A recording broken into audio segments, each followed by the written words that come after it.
Good day, I'm Carl from STEM 11-15, and today's lesson is ordinary and exact interest.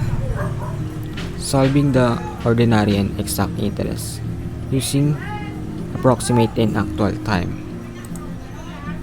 Here's a little explanation about the lesson. Exact interest is computed in 365 days in a year as the time factor denominator.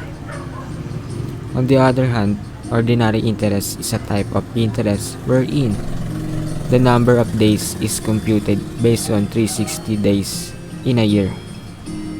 And here is the formula for ordinary interest. Interest equals principal times rate times time,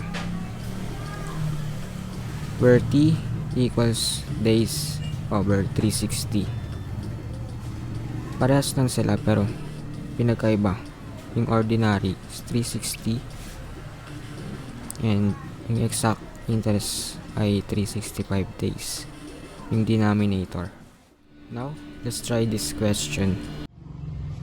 Uno, kailangan natin hanapin yung principal, which is 6,000.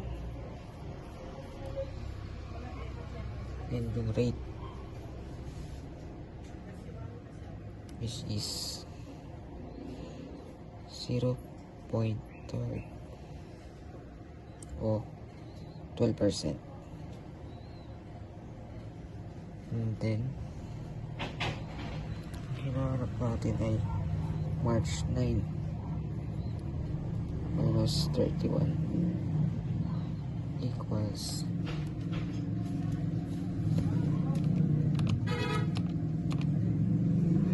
22.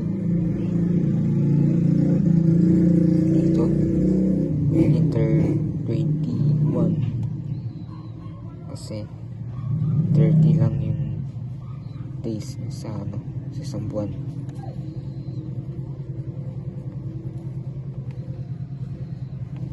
Ito 30, ito rin 30. Then yung June is 15. Kailangan 15 lang naman. And ito, tip natin to 31.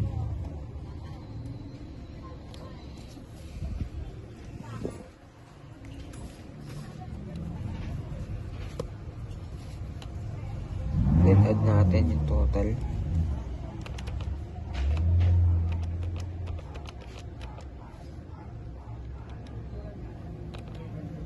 Yung actual.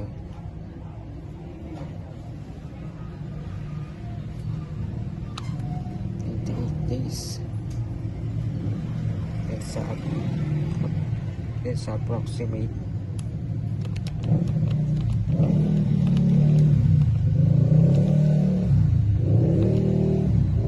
is 96 days.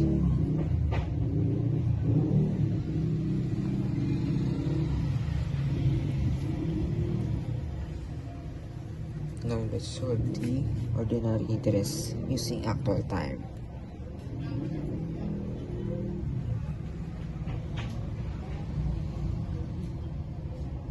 I equals to 6,000 times the rate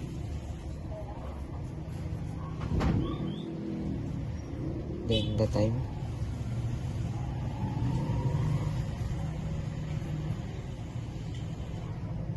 and over 360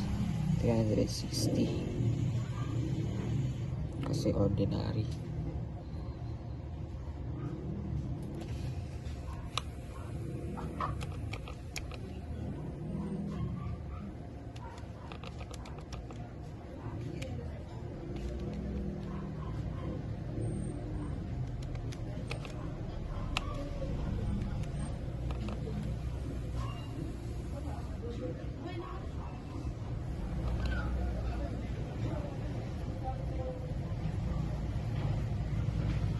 Then, B naman tayo, B.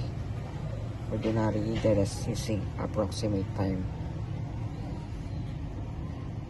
interest equals 6,000 times the rate,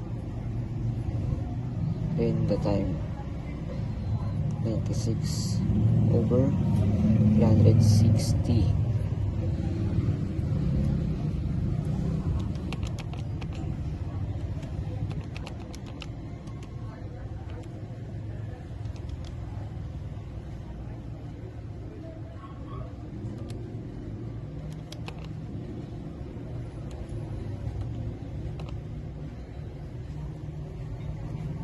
So the interest is 192.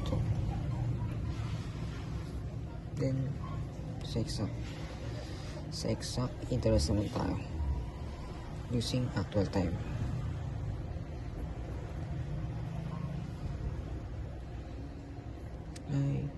Interest equals to 6,000 times rate, then the time. Ngayon 365 days yung denominator natin dahil exact interest yung hinahanap. So 98 over 365, then let's compute it.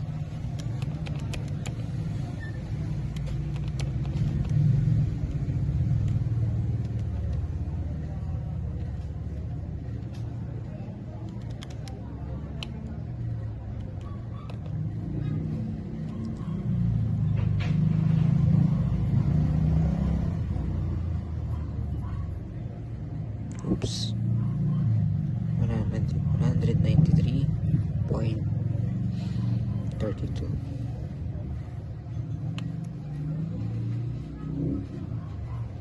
Then interest equals the principal times the rate, then the time 96 over 365.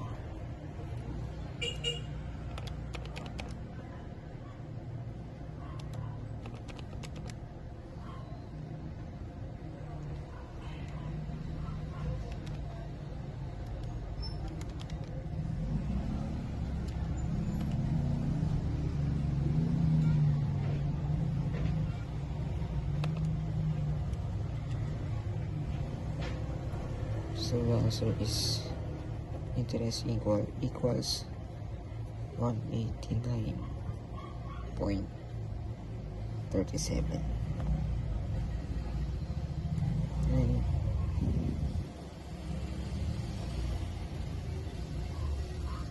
And the ordinary interest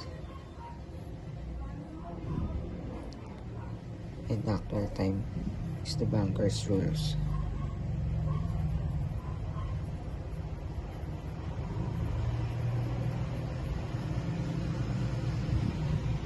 Dahil ito yung mataas sa lahat.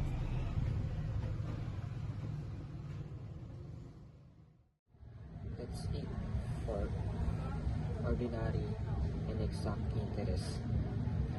Remember, the only way to learn mathematics is to do mathematics.